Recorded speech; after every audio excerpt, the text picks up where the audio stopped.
Police were investigating a double shooting that killed a 35-year-old man and left another person hospitalised. At 12:29 a.m. on Friday the 20th of October, authorities responded to a property at 1605 Southwest Fillmore Street in Topeka, Kansas on reports of shots fired. When officers arrived at the scene, they found 2 adults who had been shot. One victim, who wasn't identified, was transported to a local hospital with non-life-threatening injuries. The other victim was pronounced dead at the scene. He was identified as 35-year-old Trevin Pralo. The motive of the attack is unclear, and no arrests have been made to date. Trevin survived an earlier attack on the 3rd of May 2016 after being shot in the back near his home. In that instance, Dalton Xavier Lax, who's now 34, had been in a vehicle that pulled up alongside a car driven by Trevin. He fired shots into Trevin's vehicle and struck him. Dalton was convicted in the case of crimes that included attempted first-degree murder. He remains behind bars until at least 2056.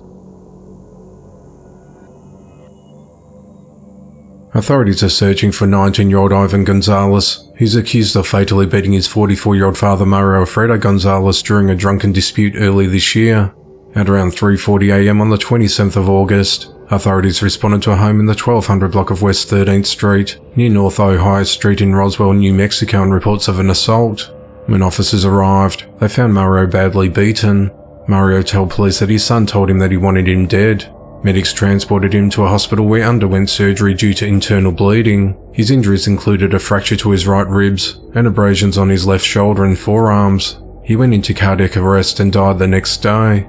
During the investigation, police learned that Ivan and Mario were drinking beer in a pickup truck outside the home and began arguing about various things. Ivan became angry and punched his father, who exited the truck and started walking back towards the residence. Ivan followed him. Once inside the house, police said that Ivan kept punching and kicking his father until the fight ended when someone else at the scene separated the two men. Ivan was initially arrested on a charge of battery against a household member and was released on his own recognizance the next day.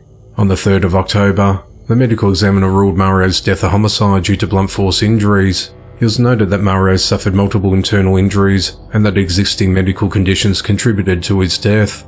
On Friday the 13th of October, Ivan was charged with second-degree murder. A warrant for his arrest was issued, and police are continuing to search for Ivan to take him into custody. Police said that Ivan was not immediately charged with murder because investigators were waiting for the full autopsy results. The investigation into the matter continues.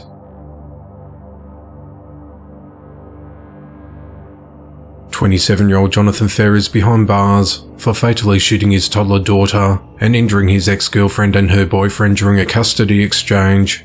At 12:41 p.m. on Sunday the 1st of October, authorities responded to the Cross Creek Apartments complex at 325 Ambrose Run in Beaufort, South Carolina on reports of shots fired. When officers arrived, they found a 26-year-old woman identified as Dezane Lachey Giles in a critical condition with a gunshot wound in the parking lot.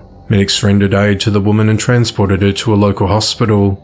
2 other victims, a 25-year-old man who suffered non-life-threatening injuries and a 3-year-old girl who was in a serious condition, were also taken to hospital. The child was later pronounced dead at 2:20 p.m. She was identified as Ariana Fair. The woman, identified as the child's mother and her boyfriend, were treated and released from hospital. Authorities said that during the exchange of a child from mother to father, a dispute escalated which led to gunfire. Police said that 2 other children were present during the shooting. Investigators identified Jonathan as a suspect, but he had fled the scene. On the 16th of October, Jonathan turned himself in to police. Jonathan's charged with murder, 2 counts of attempted murder, 2 unlawful weapons possession charges, and 3 counts of felony child neglect. He's out of the Beaufort County Jail with bond yet to be set. The investigation into the matter continues. A 5-year-old boy and girl were found deceased in the bunk beds after their mother jumped to her death from a bridge in Florida in an apparent double murder-suicide. At 8:45 a.m. on Friday the 20th of October, authorities responded to a 911 call from a motorist who reported a woman had pulled over a silver car on the crest of State Route 417 bridge. She then slid out of the car's passenger side window and jumped into Lake Jessup. When deputies arrived, they spotted the woman floating in the water. 2 fishermen, one of whom was a retired Seminole County firefighter, helped to recover her body. The woman, who was identified as 31-year-old Kataray Hutto, was pronounced dead at the scene. The incident prompted a wellness check at her home at 1816 Alexander Avenue in Sanford, Florida, after authorities learnt that she was a mother of 5-year-old twins. Inside the home, a little boy and girl identified as Ahmed and Ava Jackson were found dead in their beds. Both children had special needs. A gun was found in the bedroom, but the children did not have gunshot wounds or have any signs of blunt force trauma on their bodies. A cause of death will be determined by the medical examiner's office. Seminole County Sheriff Dennis Lemmer said it does not appear there was any blunt trauma. It does not appear they were victims of gunfire, so there would have to be a method of death that the medical examiner can help us understand through toxicology reports. He said that the 2 deputies who went in said it looked like the 2 innocent 5-year-olds were sleeping. If the deputies did not check the vital signs, they would not know they had been deceased, he said. Cadaret has no criminal history, and there were no calls to her home, which is a Habitat for Humanity project completed about a year ago. The home had little food or furniture inside.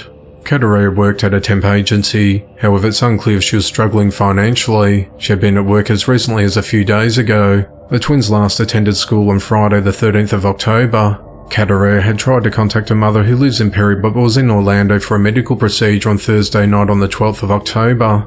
Her mother said she missed the call and assumed that one of the twins was playing with the phone, as Cadaret did not leave a message. Investigators believe that the father of the children lives in South Florida. The investigation into the matter continues.